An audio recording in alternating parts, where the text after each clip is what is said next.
ठीक है। तो वर्क वर्क से रिलेटेड तो कुछ होमवर्क शायद नहीं दिए थे, अभी तो कुछ हुआ ही नहीं था, फर्स्ट लेक्चर था। ठीक है। हाँ, ठीक है, आज के बाद कुछ होमवर्क हो जाएगा। तो वर्क पावर एनर्जी में डीपीपी हम दिए लोग, थे। हाँ, डीपी दिए थे क्या कोई? कौन सा? 21-22 दिए थे शायद। हो गया सबको? किसी क्वेश्चन में उसमें दिक्कत है? डीपी हो तो मेरे पास है नहीं।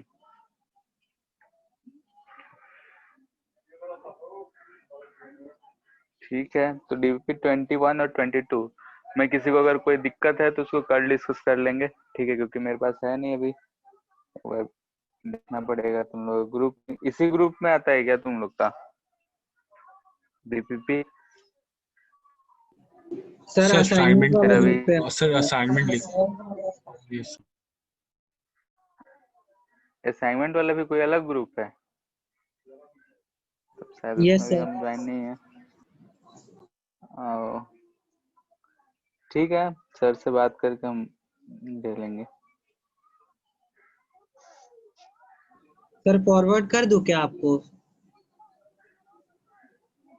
कर सकते हो। एक तो फिजिक्स डाउट दिख रहा है और एक क्लास दिख रहा है, और असाइनमेंट का अलग है। Yes sir. Yes sir.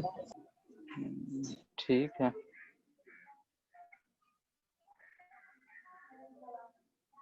ठीक है, उसको सेंड कर देना। उसको हम लोग कल डीबीपी नंबर 21, 22, उसमें तो 6 से 7 क्वेश्चन रहते होंगे। ठीक है, जैसे कि आर बैच वाला में जो गया है शायद वही होना चाहिए। अगर वही होगा तो 7-7, 8-8 क्वेश्चन है। ठीक है, और आराम से हो जाने चाहिए। तो 1-2 क्वेश्चन में प्रॉब्लम होगा तो नेक्स्ट क्लास में हम पहले ही लिख देते हैं कि डीपीपी 21, 22। ठीक है, सबसे पहले ये डिस्कस करेंगे, उसके बाद वर्कशीट से जो होमवर्क देंगे उसको डिस्कस करेंगे, उसके बाद हम लोग आगे का पढ़ना शुरू करें। ठीक है, सर और वर्कशीट या बुकलेट सर? हाँ, वही बुकलेट। और सर साइड से जो वर्कशीट बोले थे सर आप दीजिएगा, एडवांस वाला। हाँ, ठीक है, ठीक है। तो उसमें जैसे सोच रहे हैं कि अगर बनाएंगे भी तो जो कुछ पार्ट वाइज करके ही बनेगा हर चैप्टर का। जैसे एनएलएम तक का एक हो जाएगा, वर्क और एनर्जी से इधर का सर एक हो वीकली जाएगा, सर ऐसा दे करके। दीजिएगा सर, वो एडवांस वाला। ठीक है, ठीक है। तो कल सबसे पहले डीबीपी 21, 22 और जो बुकलेट से क्वेश्चन देंगे उसको करना है। ठीक है, बुकलेट में भी ज्यादा क्वेश्चन होगा नहीं। एक्सरसाइज 1 में, एक्सरसाइज 1, 2 और 3 में, तो 1 में तो वही शायद 2 सेक्शंस दो दिया है, सेक्शन ए और सेक्शन बी, यानी कि work by of a constant force का दिया है और वेरिएबल फोर्स। ठीक है, तो वही चीज निकालना है, work done, constant and variable force, exercise 1, 2 के लिए। और यहाँ पे क्वेश्चन नंबर 1 to 13 शायद था, इतना ही अभी करना है।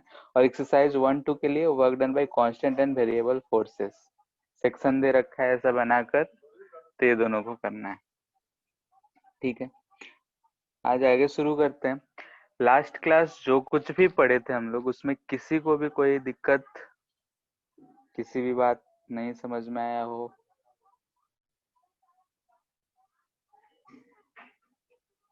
बोलो, कोई भी पॉइंट या नो किसी सर। तरह का नहीं है? ठीक है, तो हम लोग देखे थे कि वर्क डन के बारे में देखे थे, वर्क डन का फॉर्मूला देखे थे, और वर्क डन जो हमारा आया था इसको हम लोग एफ डॉट एस से लिखे थे। ठीक है, या फिर F S cos of theta, और इस पे बेस्ड 1-2 इजी इजी क्वेश्चंस भी करे थे। ठीक है, तो आज भी क्वेश्चन करेंगे, उससे पहले कुछ पॉइंट्स लिख लेते हैं। Points regarding work done. ठीक है, जो वर्क डन हम लोग पढ़े हैं उसके रिगार्डिंग कुछ इंपॉर्टेंट पॉइंट्स जिसको हमको ध्यान में रखने होंगे। जैसे कि अगर हम लोग मान लेते हैं कैसे हम एक बॉडी दे रखे हैं, इस पे अगर हम फोर्स लगा दे F, ठीक है, अगर फोर्स लगाए हैं और हो सकता है कि इसमें आगे ये चल रहा है, मूव कर रहा है, तो इसमें कुछ डिस्प्लेसमेंट D भी आया हो, यहाँ तक आया हो तो इसमें डिस्प्लेसमेंट D होगा। ठीक है, तो इस दौरान यानी कि अगर यहाँ पे t इक्वल टू 0 है, यहाँ पे t equal to something t होगा, इस दौरान अगर हमको वर्क डन फाइंड करना होगा तो वर्क जो हम निकालेंगे, ठीक है, यानी कि वर्क डन जो होगा हमेशा इंटरवल के लिए हो, हमसे कहा जाएगा इस पर्टिकुलर टाइम पे बताओ कि वर्क डन कितना हुआ, यानी कि इंस्टेंटेनियस वर्क जैसा कोई टर्म। ठीक है, वर्क डन जब भी होगा तो किसी फिक्स्ड इंटरवल टाइम यानी कि एक सफिशिएंट टाइम इंटरवल के लिए होगा। ऐसा नहीं होगा कि किसी एक इंस्टेंट पे वर्क क्या होगा। जैसे हम लोग जानते हैं वेलोसिटी इंस्टेंटेनियस वेलोसिटी होता है, एक्सेलरेशन इंस्टेंटेनियस होता है, वैसा यहाँ पे जो अगर हम वर्क का बात करेंगे तो इंस्टेंटेनियस नाम का कोई चीज नहीं होगा, यानी कि हम बोलेंगे कि work done is defined for an interval. ठीक है, एक इंटरवल या फिर डिस्प्लेसमेंट के लिए हम लोग डिफाइन कर रहे हैं, देयर इज नो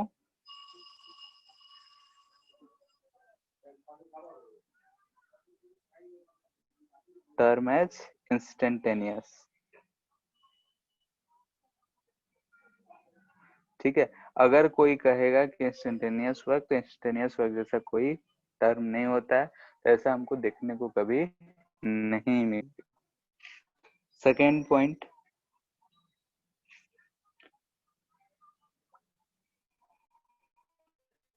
ठीक है, अगर हम बात कर रहे हैं कि कोई भी फोर्स लग रहा है, जैसे मान लेते हैं किसी ऑब्जेक्ट, ठीक है, तो हम इस सरफेस इतने हाइट से उठा के यहाँ पे हम किसी एच हाइट तक ले जाना चाहते हैं, इस पे कोई फोर्स एफ लगा रहे हैं, नीचे mg लग रहा है।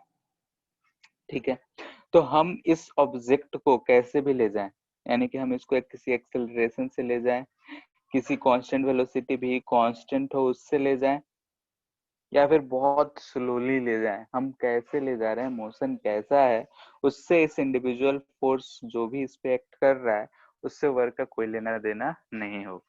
यानी कि टाइप ऑफ मोशन कैसा भी हो, यूनिफॉर्म मोशन हो, एक्सेलरेटेड मोशन हो, या कैसा भी मोशन हो, वर्क डन सेम आएगा हर केसेस में।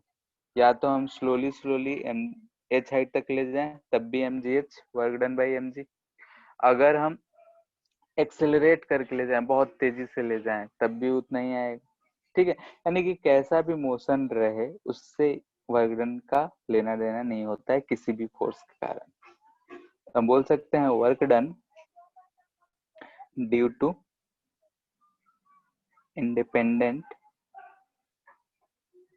इंडिपेंडेंट फोर्स इसलिए कर रहे हैं क्योंकि नेट फोर्स जीरो हो सकता है तो नेट वर्क डन भी जीरो हो सकता है, लेकिन उस पर एक्ट करने वाले जितने भी फोर्सेस होंगे इंडिपेंडेंट अलग अलग के लिए वो टाइप ऑफ मोशन से डिपेंड नहीं करेगा। Forces is independent of type of motion. ठीक है, टाइप ऑफ मोशन कैसा है, यानी एक्सेलरेटेड है या फिर यूनिफॉर्म है। ठीक है, कैसा भी है, कैसा भी अगर मोशन है उससे इस पे का कोई लेना देना नहीं होता है। ठीक है, सब सिंपल सिंपल छोटे छोटे से पॉइंट है,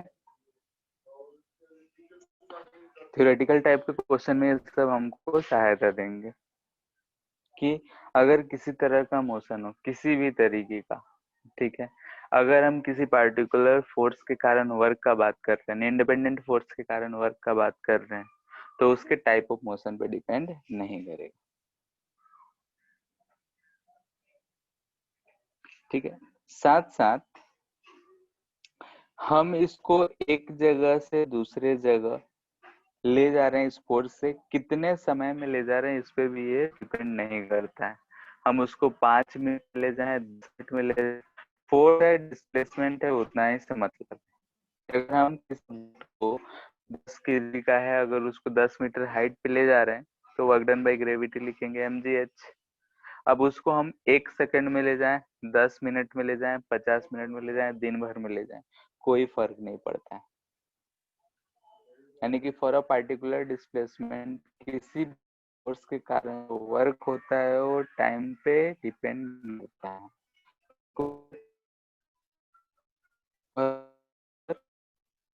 सर आपका आवाज बहुत कट कट के आ रहा है। हेलो, अभी के टाइम में तो नहीं कटता है, कट रहा है क्या अभी? अब ठीक आ रहा है सर। ठीक है।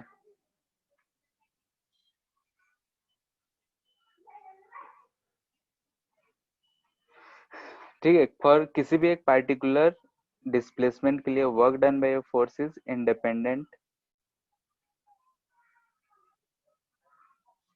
Of time interval.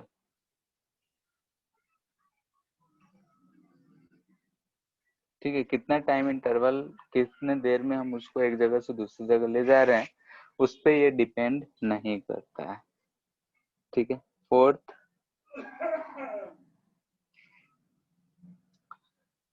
फोर्थ, जो है हम एक क्वेश्चंस के साथ पूछेंगे, उसके बाद बताएंगे।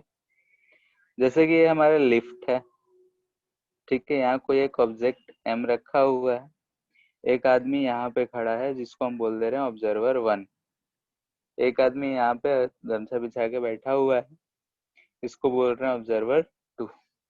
ये लिफ्ट जो है ऊपर जा रहा है, लेट से कि कांस्टेंट स्पीड से ही जा रहा है। ठीक है, हम सूडो को यहाँ कंसीडर नहीं कर रहे, सूडो आएगा तो भी कोई फर्क नहीं पड़ता है। हम यहाँ पूछ रहे हैं कि वर्क डन बाय नॉर्मल, ठीक है, work done by normal on block क्या होगा। ठीक है, first with respect to observer 1 and second with respect to observer 2। ठीक है, फर्स्ट ऑब्जर्वर जो लिफ्ट में ब्लॉक के साथ साथ है, उसके रिस्पेक्ट में जो नॉर्मल फोर्स इस पे लग रहा होगा, नॉर्मल फोर्स ऑफ कोर्स इस पे ऐसा लग रहा है, नीचे की तरफ mg लग रहा होगा।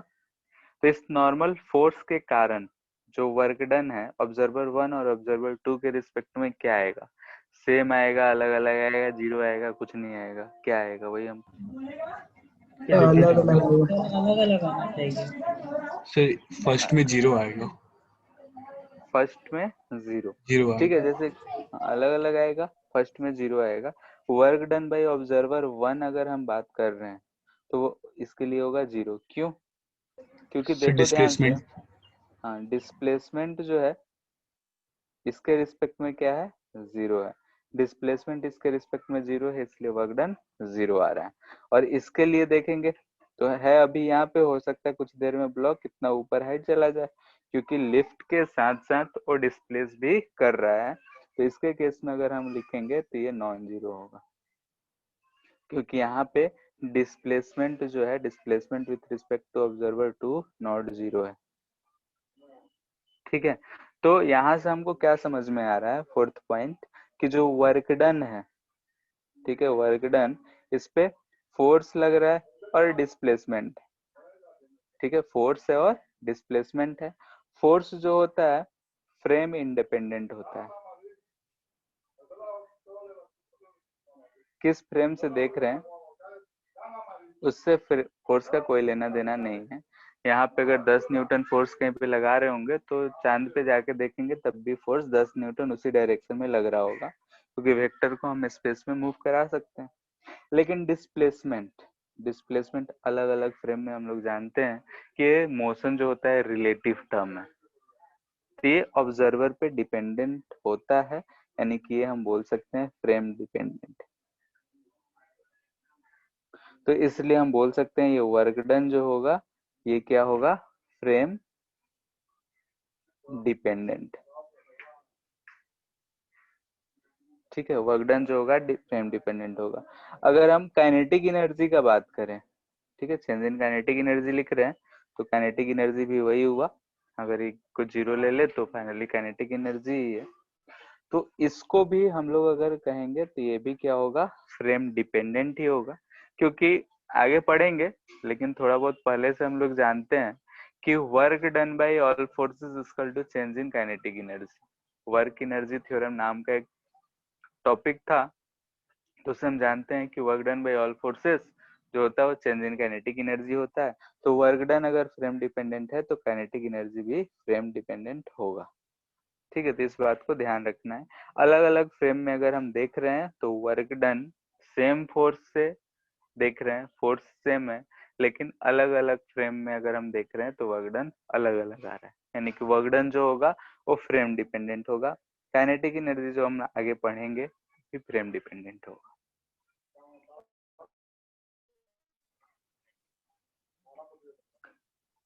ठीक है, कौन सा पॉइंट हो गया, फोर्थ फिफ्थ। ठीक है, इसको भी हम एक क्वेश्चन से ही करेंगे।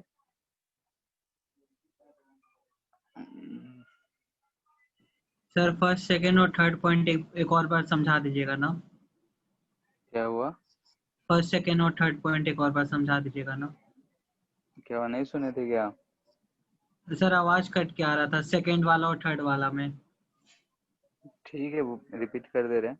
फर्स्ट पॉइंट ये था कि अगर हम किसी ब्लॉक को किसी भी ऑब्जेक्ट पे किसी पर्टिकुलर फोर्स के कारण वर्क का बात कर रहे हैं, ठीक है, तो कैसे भी अगर वर्क का बात कर रहे हैं तो वर्क किसी पार्टिकुलर इंस्टेंट पे हम नहीं बता सकते हैं। ठीक है, क्योंकि पार्टिकुलर इंस्टेंट पे डिस्प्लेसमेंट की अगर बात करें तो बहुत कम समय के लिए डिस्प्लेसमेंट जीरो के लगभग ही होगा। तो हम किसी भी फोर्स के लिए इंस्टेंट का बात नहीं करते हैं, इंस्टेंटेनियस वर्क का बारे में हम लोग कुछ नहीं कमेंट करते हैं। कभी भी वर्क होगा तो किसी इंटरवल में होगा या फिर किसी पर्टिकुलर डिस्प्लेसमेंट के लिए होगा, इंस्टेंटेनियस नहीं हो। सेकेंड ये बोले कि अगर हम किसी ऑब्जेक्ट को एक प्लेस से दूसरे प्लेस पे डिस्प्लेस कर रहे हैं, उसमें डिस्प्लेसमेंट हम ला रहे हैं किसी पर्टिकुलर फोर्स से, कितने भी फोर्सेस लग रहे हों, अगर हम किसी एक पर्टिकुलर या इंडिपेंडेंट फोर्स के लिए हम बात कर रहे हैं तो उस फोर्स से जो वर्क डन निकलेगा वो किस तरह का मोशन है उससे कोई लेना देना उसका नहीं है। तुम धीरे धीरे ले जाओ, कांस्टेंट स्पीड से ले जाओ, या फिर एक्सेलरेट करके डी एक्सेलरेट करके ले जाओ, उसको सिर्फ एक उस जगह से ए से किसी दूसरे जगह बी जाने से मतलब।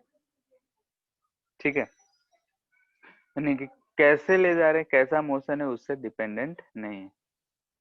हाँ, पाथ अगर कैसा है, किस तरीके से ले जा रहे हैं, उन सब चीजों पे डिपेंड करता है, लेकिन हम कैसा ले जा रहे हैं, यानी कि constant velocity, accelerated, D accelerated, कैसा मोशन है उससे ये डिपेंड नहीं करता। थर्ड पॉइंट बोले कि हम कितने देर में ले जाएंगे, उससे भी वर्क का कोई लेना देना नहीं है। अगर हम पानी ही है, कोई काम ही कर रहे हैं, होमवर्क कर रहे हैं, होमवर्क मिला, कोई 5 मिनट में करके खेलने गया, कोई 1 घंटा से लेके बैठा हुआ, लेकिन अगले दिन अगर दोनों कोई होमवर्क करके आया है तो दोनों का कहा जाएगा कि होमवर्क डन है। ठीक है, यानी कि ये नहीं कहा जाएगा कि होमवर्क नहीं हुआ है, यानी कि वर्क टाइम से यहाँ पे रिलेटेड नहीं है। वैसे ही जो फिजिकल वर्क है, फिजिक्स का वर्क है, वो भी टाइम से इंडिपेंडेंट। तुम 5 मिनट में करो, 10 मिनट में करो, या साल भर में करो, अगर वर्क कर रहा है, वो फोर्स उतना डिस्प्लेस कर रहा है, तो हम बोलेंगे कि work is independent of time interval. Fourth जो था फ्रेम रिलेटेड था कि वर्क जो होता है फ्रेम डिपेंडेंट होता है। अब फिफ्थ, फिफ्थ के लिए एक छोटा सा क्वेश्चन है। मान लेते हैं कि इस पे कितना फोर्स लगा दें, 2 kg का है, म्यू जो है 0.4 है, तो 8 हो जाएगा ना। इधर हम 20 न्यूटन का फोर्स लगा रहे हैं, 20 newton. Find work done by first इसको हम कैपिटल एफ बोल दे रहे हैं। F second work done by friction and third work done by net force. ठीक है, for t equal to 0 to t equal to 5 second. ठीक है, बॉडी इज एट रेस्ट, यानी कि जो इनिशियली है, इनिशियल यहाँ पे t इक्वल टू 0 है, यहाँ पे वेलोसिटी 0 है, x 0 सब चीज। ठीक है, तो ये सवाल है, इस सवाल को करो, सिंपल सा सवाल है।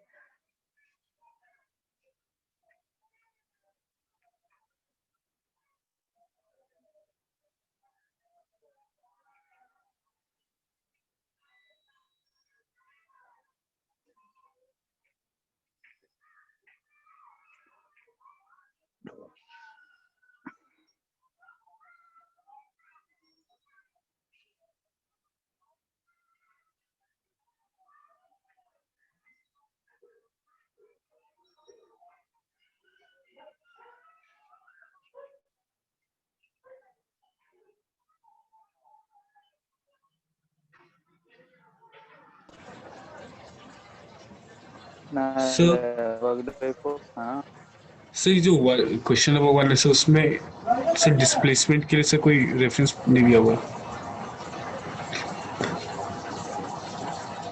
इस वाले क्वेश्चन में ऐसे डिस्प्लेसमेंट कैलकुलेट करेंगे, यहाँ से कहीं भी चेंज इन पोजीशन है, ये पोजीशन ये मान लो कुछ भी हो, 3 5। हाँ तो वैल्यू फिर कैसे देंगे सर? हाँ, so work done bye frictional force sir वो नेगेटिव होगा, work done bye sir positive होगा। हाँ तो कितना होगा, मतलब इसको मान लो x इक्वल टू 0 है, तो डिस्प्लेसमेंट फाइंड करेंगे ना 5 मिनट में कितना, 5 सेकंड में कितना डिस्प्लेस होगा। सर तो इसमें आ गया 5 सेकंड में आ गया sir, work done by force आया sir 20 into 75 sir, so displacement 5 75 आ 1500। रहा यस सर। है, सबका यही आ रहा है क्या? डिस्प्लेसमेंट फाइंड कर सकते हो। ठीक है, इनिशियली भी जो है 0 है, इनिशियली यू लिख दे रहे हैं, फाइनल कुछ भी रहे, एस बराबर UT plus half eighty square होता है। अगर एक्सेलरेशन का बात करेंगे तो ये आएगा 20 minus 0.4 into 2 into 10 by 2। Net force F minus mu M G, ये क्या लिखे हैं हम, F minus mu M G. ठीक है, नेट फोर्स यही आएगा हमारा। एफ नेट इतना है, तो acceleration F net by mass होता है, तो यहाँ से म्यू एम जी देखो तो 12/6 मीटर पर सेकेंड स्क्वायर आ रहा है। ठीक है, तो 6 आ रहा है, तो हम डिस्प्लेसमेंट फाइंड कर सकते हैं, यू तो 0 है, you into T plus half A T square. ठीक है, तो ये तो 0 है, तो 0 हो गया, यहाँ से 375। ठीक है, डिस्प्लेसमेंट 75 आया। ये नेट फोर्स अगर निकालेंगे तो 20 माइनस 8 12 न्यूटन दिख रहा है। ठीक है, 12 न्यूटन। तो अगर हम इसके कारण वर्क डन निकाल रहे हैं तो इतना आ रहा है, 75 इंटू 2 150 ना जो लगेगा। सेकेंड वर्क डन बाई अगर फ्रिक्शन लिखेंगे तो डिस्प्लेसमेंट और फोर्स हम जानते हैं कि फ्रिक्शनल फोर्स इधर की तरफ लगेगा और डिस्प्लेसमेंट इधर की तरफ होगा, दोनों अपोजिट 600 डायरेक्शन में कॉस 180 डिग्री आएगा, तो माइनस में आएगा कितना, फ्रिक्शनल फोर्स देखो यहाँ कितना आएगा, 0.4 इंटू 2 इंटू 10 8 न्यूटन इंटू 75, कितना आ जा रहा है, -600 सर, माइनस -600। 600। ठीक है, थर्ड अगर work done by net force निकाल रहे हैं, एफ नेट, तो एफ नेट कितना है 12 इंटू टोटल डिस्प्लेसमेंट 75, ये सॉल्व करो सर कितना आ 900 रहा है सर 900 900। न्यूटन। जूल में वर्क आता है, बार बार न्यूटन बोल रहे हो, न्यूटन मीटर बोलो। ठीक है, सॉरी सर। ठीक है, तो यहाँ पे ध्यान से देखो, तीनों में ये वर्क अप्लाइड फोर्स था, ये एक फोर्स था और ये नेट फोर्स था। तो वर्क डन बाय नेट हमको क्या मिल रहा है? नेट फोर्स के कारण work done bye F plus work done by friction हम लिख सकते हैं साइन के साथ, मिल जाएगा। ध्यान से देखो, यहाँ 1500 है माइनस 600, दोनों को जोड़ेंगे तो 900 मिलेगा। तो नेट वर्क डन जो आता है, जितने भी इंडिविजुअल उस पर फोर्स एक्ट कर रहे होंगे तो वही चीज कर सकते हैं। तो अगर हम बोले कि कोई एक बॉडी है, इस पे फोर्स F1 F2 किसी भी डायरेक्शन में लग रहा हो, F3 F4 कितने भी फोर्सेस लग रहे हो, जो नेट वर्क डन लिखेंगे, क्या लिखेंगे? Work done by force 1 plus work done by force 2 plus dot dot dot.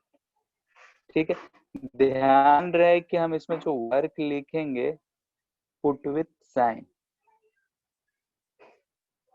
ठीक है, पॉजिटिव वर्क है, नेगेटिव वर्क है, जीरो है, क्या है, उसको साइन के साथ ही पुट करना है। ठीक है, यानी कि जो भी वर्क होगा उसको हम साइन के साथ पुट करेंगे। ठीक है, अब वर्क डन है तो इसको हम ऐसे भी लिख सकते थे, F1 ds1 प्लस F2, छोटा डिस्प्लेसमेंट ले रहे हैं, ds2 plus dot dot dot, यही आता वर्क डन नेट। तो यहाँ से अगर हम ध्यान से देखें, ये जो चीज आ रहा है, यानी कि छोटे छोटे डिस्प्लेसमेंट के लिए वर्क डन को हम ऐड कर रहे हैं, और एडिशन करते हैं ऐसा तो हम लोग इंटीग्रल फॉर्म में लिख लेते हैं। तो इसको हम ऐसे लिख सकते हैं, समेशन लिखो या फिर इंटीग्रेशन लिखो एफ डॉट डी एस। ठीक है, ये आ जाएगा वर्क। ठीक है, यानी कि जितने भी फोर्सेस लग रहे हो, एफ नेट यहाँ पे हम बात कर रहे हैं, नेट फोर्स, जितने भी फोर्सेस लग रहे हो नेट फाइंड करके डॉट डी एस लिख सकते हैं। या फिर अगर ये फोर्स जो है वेरिएबल रहा, वेरिएबल फोर्स हो, तब भी हम इसको यूज कर सकते हैं, यानी कि फोर्स है डिस्प्लेसमेंट के साथ साथ चेंज होते रह रहा है, तब भी हम इसको यूज कर सकते हैं।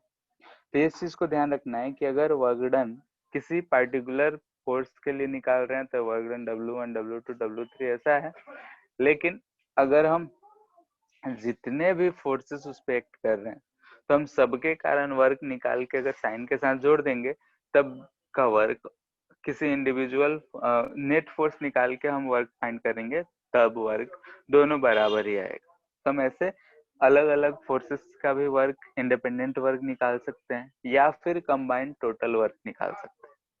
ठीक है, तो इसी चीज को हम बोले थे कि अगर हम इंडिपेंडेंट फोर्सेस की वजह से वर्क किसी भी बॉडी के लिए निकालेंगे, किसी भी बॉडी के लिए, तो कितने देर में या क्या भी कैसे निकाल रहे हैं, कितने इंटरवल के लिए निकाल रहे हैं, उससे उसका लेना देना नहीं है। कैसा मोशन है उससे लेना देना नहीं है। लेकिन नेट फोर्स है तो नेट फोर्स हो सकता है बॉडी पे जीरो हो तो वर्क डन जीरो होगा, मोशन कैसा भी रहे वर्क डन जीरो होगा।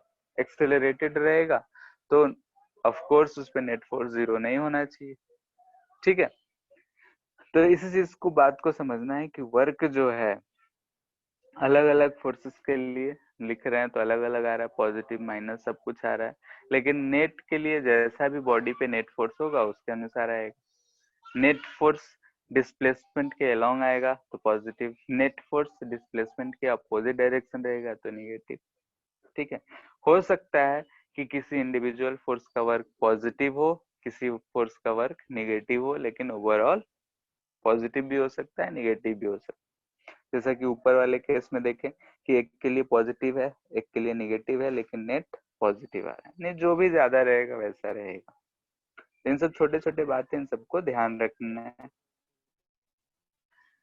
अब अगर हम वेक्टर फॉर्म में लिखें, ठीक है, सिक्स्थ लिख रहे हैं, कार्टेशियन फॉर्म बोलो या फिर वेक्टर फॉर्म बोलो, नहीं work done in rectangular component.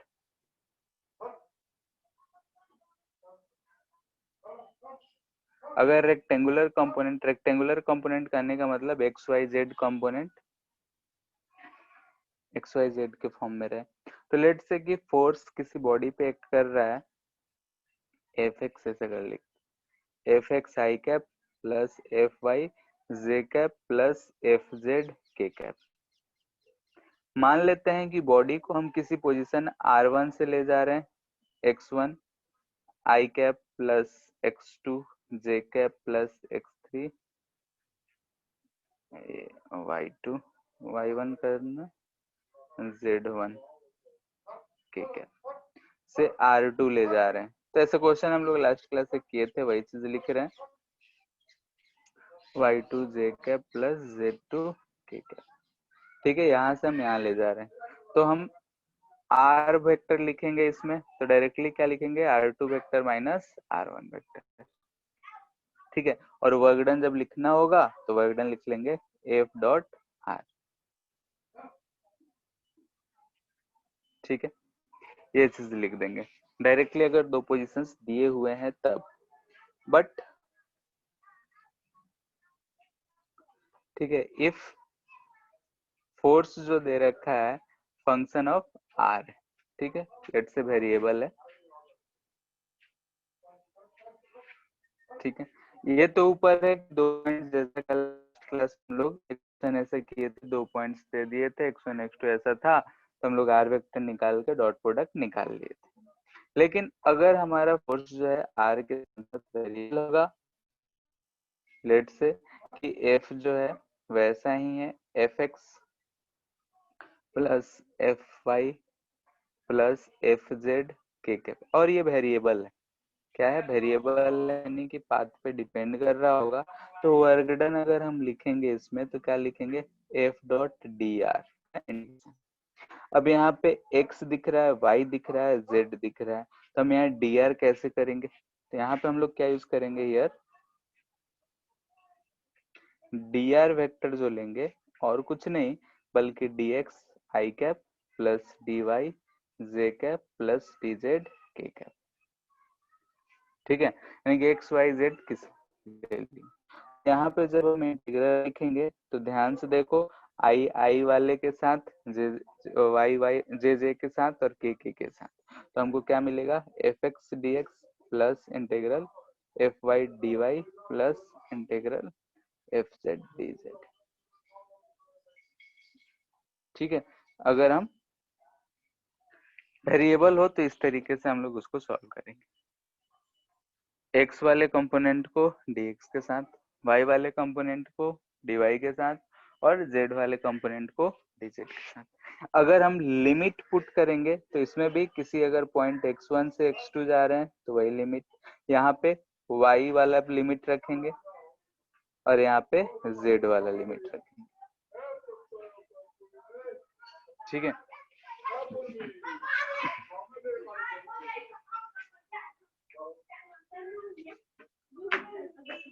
ठीक है, तो अगर हम लोग को वर्क फाइंड करना है तो वेरिएबल है, वेक्टर फॉर्म में है, कैसा है, किसी भी तरीके का दिया रहेगा, हम लोग को ये अप्रोच सब अब लगाना पड़ेगा।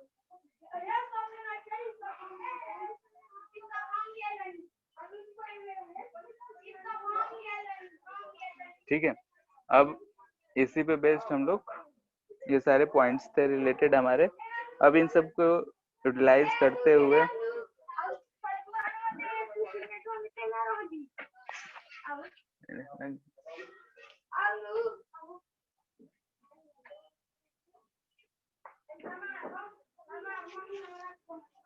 ठीक है, तो क्वेश्चन करते हैं, तो तुम लोग करो, इजी से शुरू करते हैं।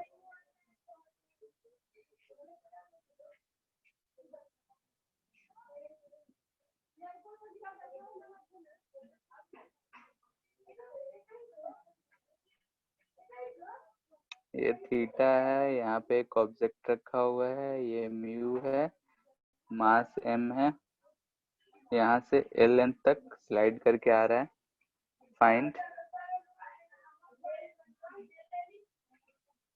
Work done by normal, work done by friction, work done by gravity.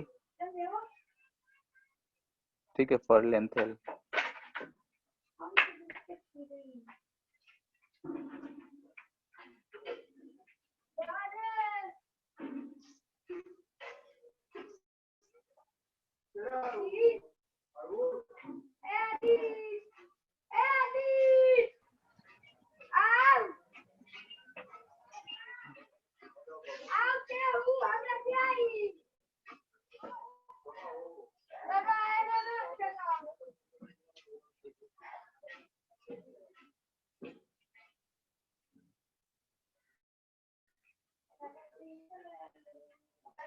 हो गया।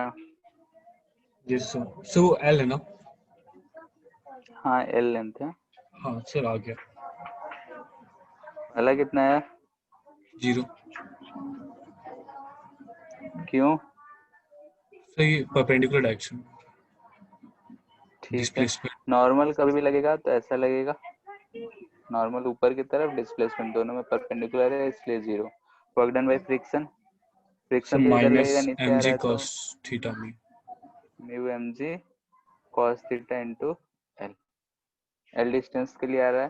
फ्रिक्शनल फोर्स मूव कर रहा है, हम बोल ही रहे हैं कि मूव कर रहा है, तो फ्रिक्शनल फोर्स लग रहा होगा कितना, म्यू इंटू एन, यानी कि हम बना ही देते हैं एम जी, इधर की तरफ लगता है एम जी कॉस थीटा, इधर की तरफ एम जी साइन थीटा। तो n m g cos theta के बराबर है, तो mu M g cos of theta. ठीक है। वर्क डन बाय, अगर एम जी यानी ग्रेविटी फोर्स का बात करें तो इसमें हम बोले थे या तो लेंथ का कंपोनेंट ले लो या फिर फोर्स का कंपोनेंट लॉन्ग डिस्प्लेसमेंट ले लो। तो इस फोर्स का कंपोनेंट डिस्प्लेसमेंट के लॉन्ग यही है, तो हम वही चीज यूज कर सकते हैं, तो लिख सकते हैं एम जी साइन थीटा इंटू एल। ठीक है। या फिर कैसे भी फाइंड करो, डॉट प्रोडक्ट ले सकते हो दोनों वेक्टर एज्यूम करते हुए, जैसे करना है कर सकते हो। तो हम क्या किए, mg का ही कंपोनेंट ले लिए, लेंथ के अलोंग, डिस्प्लेसमेंट के अलोंग, और लिख दिए। बहुत ही आसान है। ठीक है। और एनएलएम में ये सारे काम कर चुके हो कंपोनेंट्स लिखने के। फाइंड वर्क डन इन 5 सेकेंड।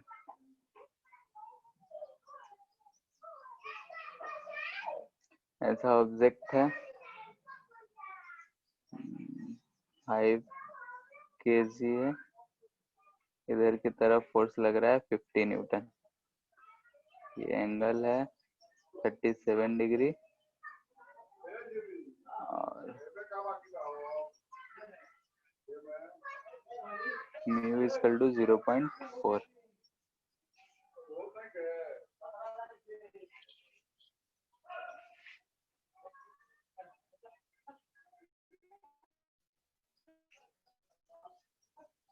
ठीक है, चलो इसको भी पार्ट वाइज कर लो। Work done by normal, normal तो 0 ही आएगा, तो work done by force and work done by friction, ये फाइंड करो।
सो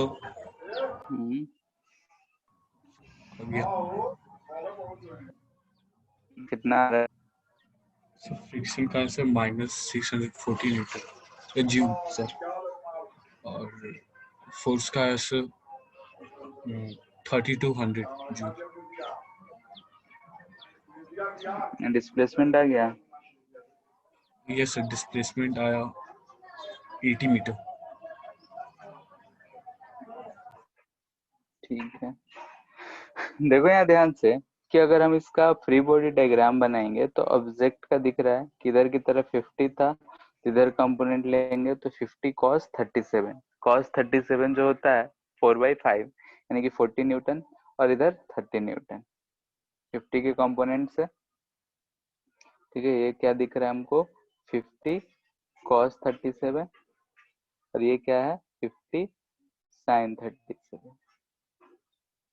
नॉर्मल अगर लिखेंगे तो ऊपर के तरफ तो मोशन है नहीं, तो n बराबर 50 माइनस 30 के बराबर होगा। तो n बराबर क्या है, ये क्या है हमारा नॉर्मल 50 माइनस 30 20, यानी कि फ्रिक्शनल फोर्स कितना लग रहा होगा 8 न्यूटन। इस डायरेक्शन में 40 न्यूटन है यानी कि नेट फोर्स 32 न्यूटन। तो एक्सेलरेट करेंगे तो 32/5 हो जाएगा। डिस्प्लेसमेंट करेंगे तो u तो 0 है, प्लस 1/2 इंटू 32/5 इंटू 5 सेकेंड है यानी 25, 5 5 जा, और ये हो जाएगा 16 यानी कि 80 मीटर। डिस्प्लेसमेंट आ गया तो work done by applied force का बात किया जा रहा है। तो अप्लाइड फोर्स भले ही 50 है, लेकिन किसकी तरफ डिस्प्लेसमेंट हो रहा है 40 की तरफ। हम लिख सकते हैं 40 इंटू 80 यानी 3200। और वही वर्क डन बाय फ्रिक्शन लिखना हो तो लिखेंगे -8 इंटू 80, 640। ठीक है, तो सवाल सिंपल सिंपल सही रहता है। किसी को कहीं भी दिक्कत हो रहा हो तो पूछ लो, क्योंकि हम ये जो कंपोनेंट्स लेना है ये सब उम्मीद कर रहे हैं कि सब आराम से कर ले रहे हो।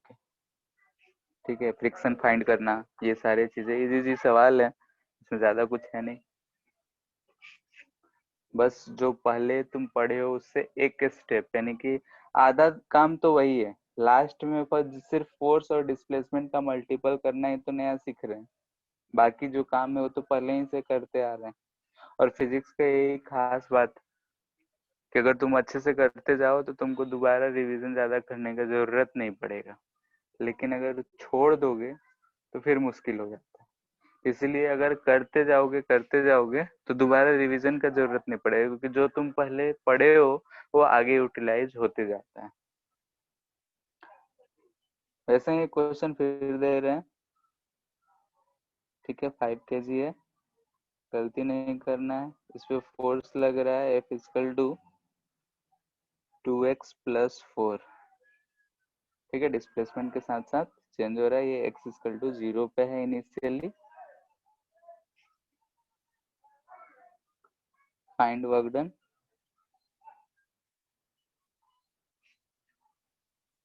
From x equal to 0 to x equal to 5। ठीक है, फोर्स के कारण जो वर्क डन होगा 0 से 5 तक जाने में वो फाइंड करना है।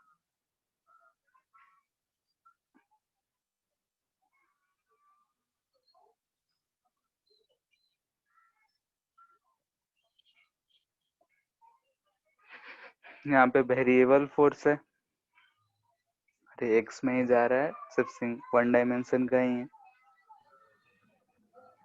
So कितना आ रहा है 45 जी। 45। ठीक है, और किसी का देवांशु बना रहा सर, 1 मिनट। देव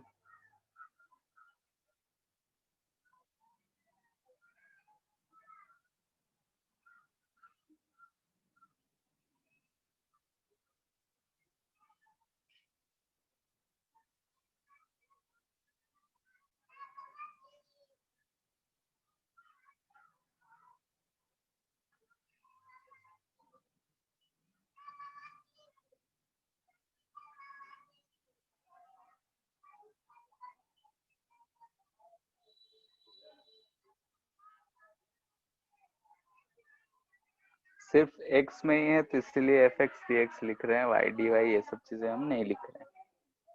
ये चीज आएगा, इसको इंटीग्रेट करना है, 2x²/2 हो जाएगा प्लस 4x।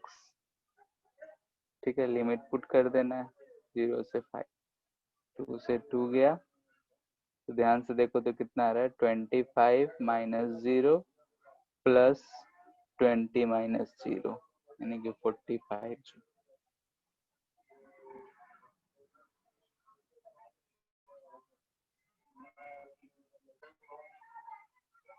ये सिंपल सा क्वेश्चन है, सब क्वेश्चन में ज्यादा टाइम नहीं लगना चाहिए क्योंकि फोर्स दे रखा है, डिस्प्लेसमेंट dx है, वेरिएबल है तो f डॉट dx कर देना है।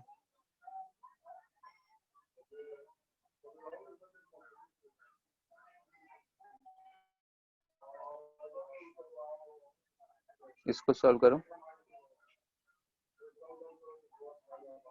f जो है 2t है, ठीक है, इस पे फोर्स 2t लग रहा है, ये t इक्वल टू 0 पे है तो बोल रहा है कि फाइंड वर्क डन इन 5 सेकेंड।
हो गया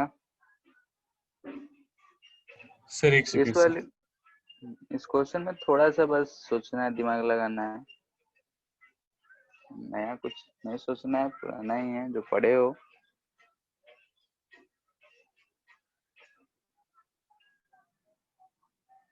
So 625 जूल है क्या? इसका 620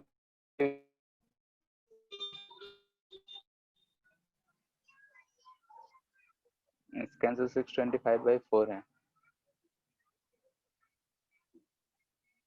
सर 625/4। यस। ठीक है, कैसे करेंगे इसको?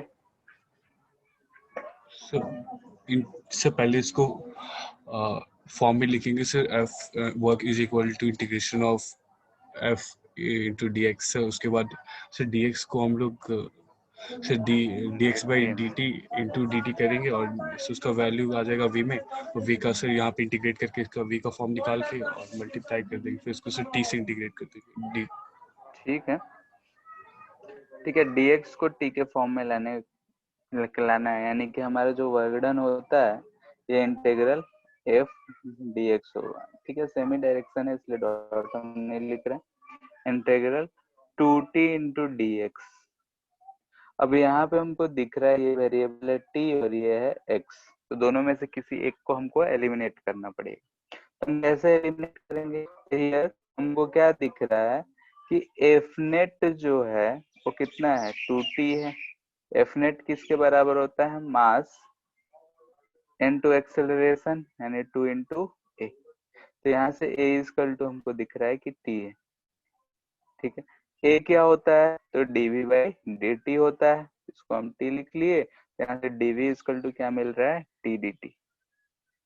ठीक है, इनिशियली रेस्ट पे ही था, टी इक्वल टू 0 पे रेस्ट ही है, तो रेस्ट है तो यहाँ से 0 से टी जा रहे हैं, तो ये कहाँ से कहाँ जाएगा, 0 से भी। तो यहाँ से हमको क्या मिल जाएगा, v equal to t square by 2, ये चीज मिल गया। अब हम v को क्या लिख सकते हैं यहाँ पे, तो v को हम लिख सकते हैं, ध्यान से देखो, तो dx बाई डी टी। तो यहाँ से dx हमको क्या मिल जाएगा, T square by 2 D T. ठीक है, या फिर dx बाई डी टी को भी रख के उल्टा करते जाओ, बात बराबर ही आएगा। ऊपर से नीचे आओ या नीचे से ऊपर जाओ, हमको सिंपली क्या करना है, इस dx को रिप्लेस करना था। तो यहाँ से हमको dx मिल रहा है, dx इक्वल टू मिल रहा है टी स्क्वायर बाई 2dt। तो इसको हम उठा के इसमें पुट कर देंगे, तो हमको क्या मिल रहा है, और done 2t into t square by 2dt। ये कट जाएगा, टी क्यू का integration t raised to power 4/4, limit कहाँ से कहाँ, 0 से 5, तो 625/4 हमको दिख रहा है बस। ठीक है, प्रैक्टिस के लिए होमवर्क लिख देते हैं, इसी फॉर्म में है। 4 kg है, फोर्स लग रहा है 4t + 4। ठीक है, t इक्वल टू 0 पे u भी 0 है। फाइंड वर्क डन इन 3 सेकेंड। सिमिलर है, सब कुछ सेम है, टाइम का फंक्शन है तो उसको वैसे ही कर। एक्स का फंक्शन ज्यादा सोचना नहीं पड़ा था, लेकिन टाइम फंक्शन है, उनको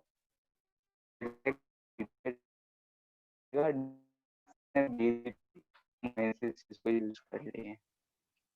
ठीक है, इसको सॉल्व कर लेना है, हो जाएगा, सिमिलर ही है। होमवर्क नहीं होगा तो बोलना, नेक्स्ट क्लास में बता देंगे, लेकिन सिमिलर है, जैसा पिछला क्वेश्चन है वैसा ही है।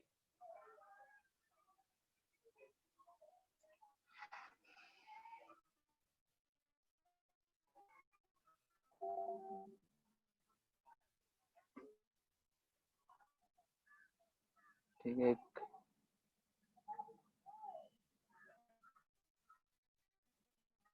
ट्रक ये इधर जा रहा है v वेलोसिटी से, यहाँ एक वेज है, वेज पे एक ब्लॉक है, मास m है, म्यू फ्रिक्शनल है,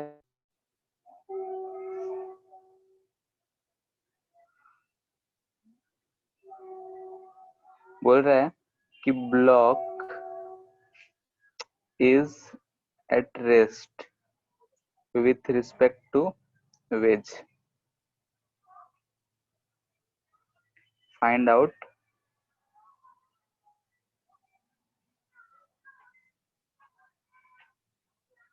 work done by friction and as a function of time t।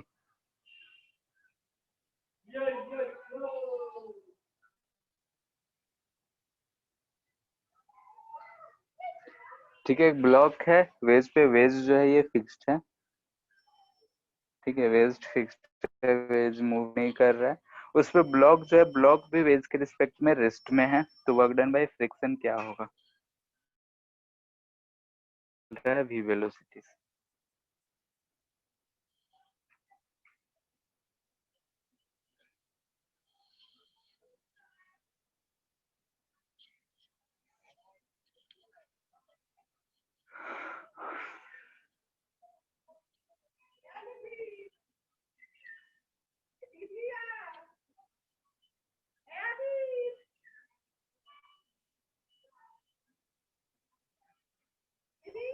Sir sir आगे कितना आ रहा है, sir -mg sin theta cos theta vt। ठीक है, सही है सर। हाँ ठीक है, अगर लिमिटिंग नहीं बोला है तो सही है, अगर लिमिटिंग रहता तो लिमिटिंग रहता तो sir mg cos theta mu cos square theta हो जाता, और माइनस आगे और vt। ठीक है।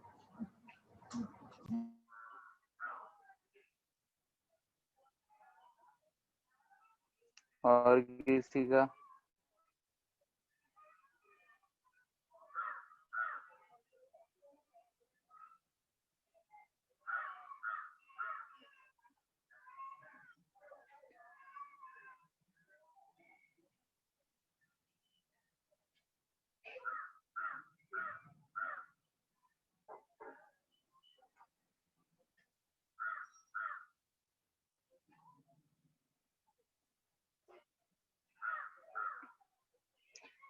ऐसा है, अगर ये ब्लॉक जो है मूव कर रहा है तो मूव किधर कर रहा है, इधर की तरफ।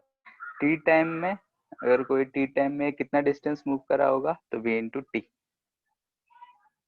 ठीक है, ये क्या आ गया, डिस्टेंस मूव्ड, इतना टाइम मूव, इतना डिस्टेंस मूव करा होगा। अब कंपोनेंट लेना है, या तो डिस्प्लेसमेंट का लो या फिर फोर्स का लो। तो अगर हमसे यहाँ लिमिटिंग कुछ भी नहीं कहा है, बोला है रेस्ट पे है, तो इन जनरल जो फ्रिक्शन होगा हम बोल सकते हैं कि mg साइन थीटा के बराबर होगा। ठीक है, अगर फ्रिक्शन mg साइन थीटा के बराबर है तो ये एंगल कितना दिख रहा है, थीटा। तो यहाँ पे अगर हम फ्रिक्शन के कारण अगर हम वर्क डन निकालेंगे तो फ्रिक्शन का एक कंपोनेंट हम इधर की तरफ ले रहे हैं, तो फ्रिक्शन का इधर कंपोनेंट f cos थीटा आएगा। तो फ्रिक्शन का कंपोनेंट f cos थीटा इधर आया और डिस्प्लेसमेंट है vt, तो वर्क बाय फ्रिक्शन लिखेंगे तो क्या लिखेंगे, f है mg साइन थीटा इंटू, यहाँ से f cos थीटा है तो ये cos थीटा आ जाएगा, और निगेटिव डायरेक्शन में माइनस vt कर दिए तो minus sine theta cos theta into vt। अगर यही इसी क्वेश्चन में बोलता है limiting case, for limiting case, ठीक है, ये दूसरा है। ठीक है, इस ये पहले पार्ट का आंसर है, जो क्वेश्चन दे रखा है रेस्ट पे है तो हमको कुछ नहीं कहा है तो हम mg साइन थीटा के बराबर ही मानेंगे। लेकिन अगर कह देता कि लिमिटिंग केस है तब उस समय पे फ्रिक्शन कितना लगता, तो म्यू mg cos थीटा। ठीक है, उस समय पे फ्रिक्शन इतना लग रहा होता, और फ्रिक्शन इतना लग रहा होता या फिर मूव कर रहा होता, लिमिटिंग केस कर सकते हैं, या फिर अगर बोल देता है कि block moving with respect to wedge. ठीक है, ये भी कह सकता था, या तो लिमिटिंग करता या फिर बोलता कि जो ब्लॉक है वेज के रिस्पेक्ट में मूव कर रहा है तो उस समय फ्रिक्शन इतना ही लगता। नहीं, हाँ एक्सेलरेशन तो है नहीं तो इतना ही लगता। अगर ये गाड़ी को हम किसी एक्सेलरेशन से लेते तो सूडो फोर्स लगाते, लेकिन एक्सेलरेशन नहीं है तो इतना ही लगेगा, और वर्क डन बाय फ्रिक्शन लिखेंगे तो लिखेंगे minus mu mg cos theta, इसका कंपोनेंट इधर की तरफ तो एक और cos थीटा आएगा इंटू vt, ये आंसर हो जाएगा। ठीक है, अगर हम वहीं पे गाड़ी को एक्सेलरेट कर देते और बोलते कि ब्लॉक मूव भी कर रहा है, थोड़ा सा कॉम्प्लिकेटेड होता, सूडो फोर्स लगा के नॉर्मल चेंज होता, नॉर्मल चेंज होता तो लिमिटिंग फ्रिक्शन चेंज होता। ठीक है, और डिस्प्लेसमेंट में भी ग्राउंड से अगर देखते तो उसमें दो दो डिस्प्लेसमेंट आता, एक तो गाड़ी के साथ साथ vt आता ही आता, जो भी गाड़ी चलता उसका, और साथ में ब्लॉक जो है वेज पे कितना नीचे आया उसका भी एक कंपोनेंट जो होता हॉरिजॉन्टल डायरेक्शन में हो सकता था।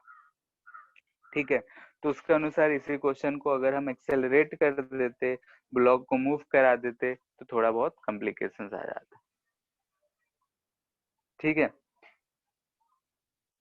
तो इसको हम हटा ही दे रहे हैं क्योंकि मूविंग में कितना मूव करेंगे उससे आ जाएगा। लिमिटिंग केस रहेगा तो हम लोग इतना लिख सकते हैं।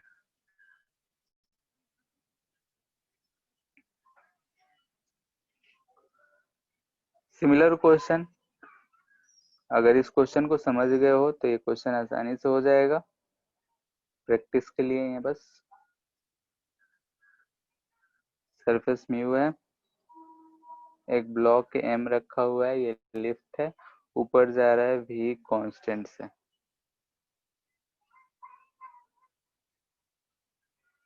सेम क्वेश्चन है, ये एंगल थीटा दे रखा है,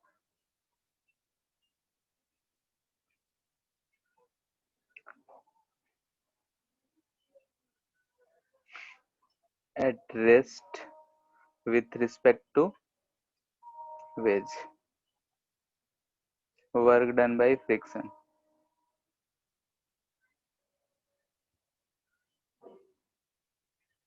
क्या होगा जल्दी से पता करो। सेम क्वेश्चन है, उसमें गाड़ी थे या लिफ्ट है।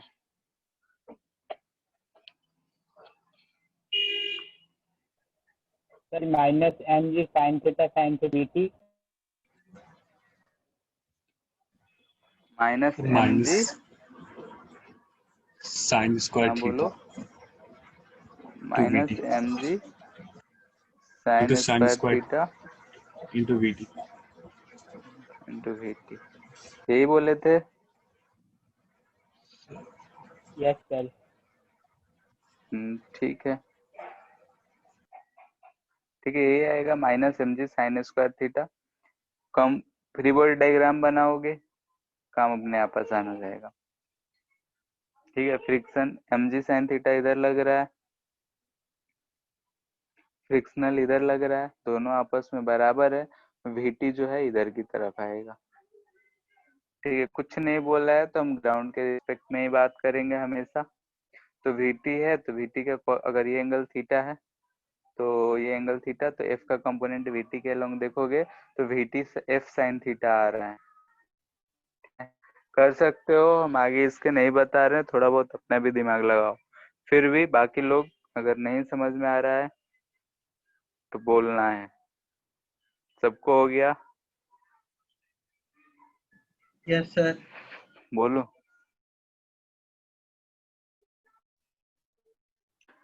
जैसे कुछ क्वेश्चंस है, ट्रू और फॉल्स। पहला, work done by friction force, friction is always negative, true false है केसेस के साथ।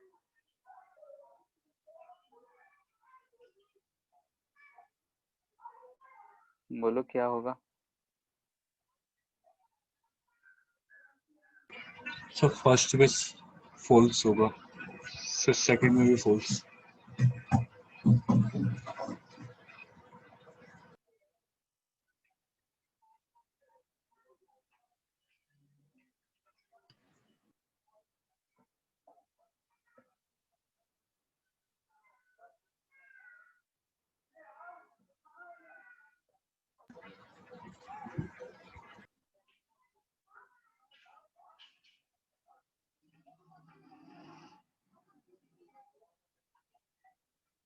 पहला क्या होगा? Work done by friction is always negative, हमेशा नेगेटिव होता है।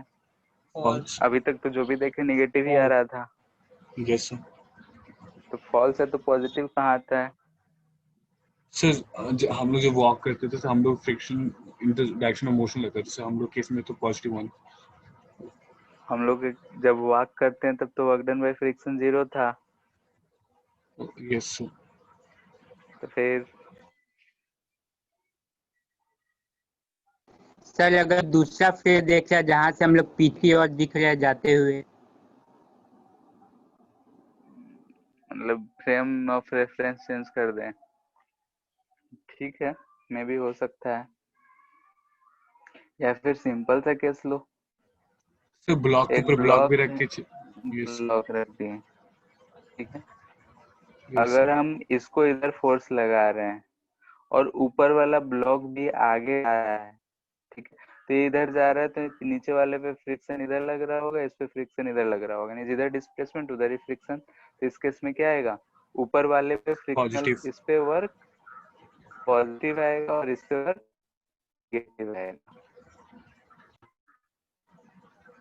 ठीक है। इस नीचे वाले ब्लॉक पे फ्रिक्शन का वर्क नेगेटिव होगा और ऊपर वाले पे पॉजिटिव होगा, तो फर्स्ट और सेकंड दोनों क्या हो गए?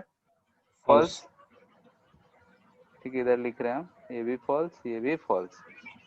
मे बी, तो मे बी सही है, मे बी पॉजिटिव हो सकता है। जीरो, जब हम यस वॉक सर करते ट्रू। हैं तो जीरो होता है, तो जीरो ट्रू, यानी कि ये भी सही है।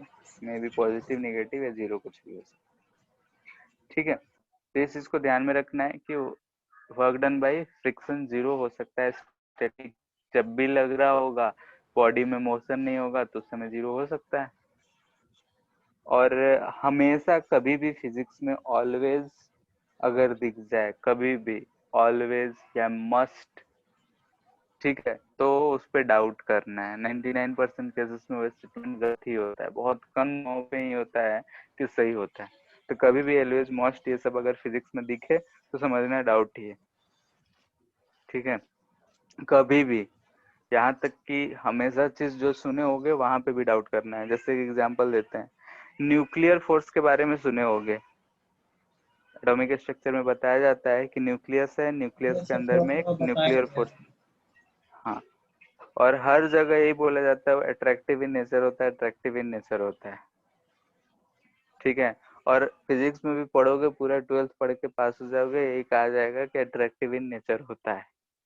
लेकिन अगर हम उसका बात करें तो उसका डिस्टेंस, अगर हम प्रोटॉन्स न्यूट्रॉन्स का डिस्टेंस कम करते हैं तो भी रिपल्सिव हो जाता है। इसलिए कहा जाता है कि फिजिक्स में कभी भी, ऑलवेज, मस्ट, नेवर जैसे शब्द दिखे तो सोचना है, ठीक है। हाँ, मे बी के लिए हो सकता है, किसी न किसी कंडीशन में हो सकता है, लेकिन मस्ट, ऑलवेज, नेवर ये सब वर्ड पे डाउट करना है, ठीक है, क्योंकि 98-99% केसेस में वो स्टेटमेंट गलत ही होते हैं।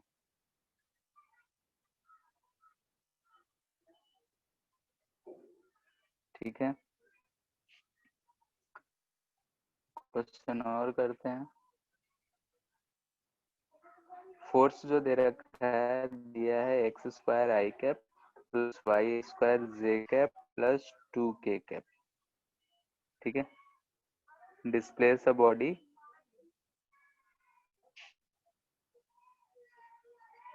From 1 2 3 to 4, 5 6 and work done, ठीक है, वर्क डन फाइंड करना है। और एक चीज और, ठीक है, फिजिक्स वाले में बहुत सारे ऐसे क्वेश्चन होते हैं जिसमें ऑप्शन 0 दिया हुआ रहता है, तो देखोगे, सॉल्व करोगे तो मोस्टली का आंसर 0 ही आता है, ठीक है। यानी कि ऑप्शन में अगर 0 है तो 80% के रहता है। ऐसे भी अगर कोई भी ऑप्शन बनाने जाता है, जब तक 0 आंसर ना हो तो लोग जल्दी सोचते नहीं है कि 0 ऑप्शन दे दें, इसलिए।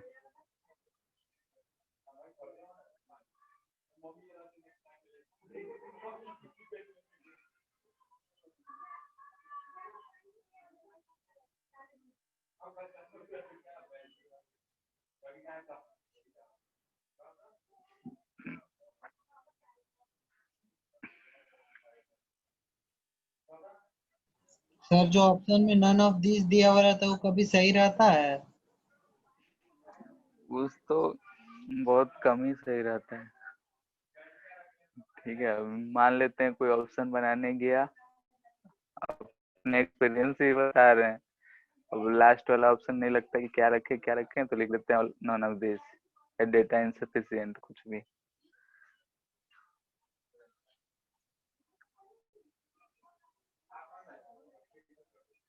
हो गया ये? सर एक सेकेंड हो गया।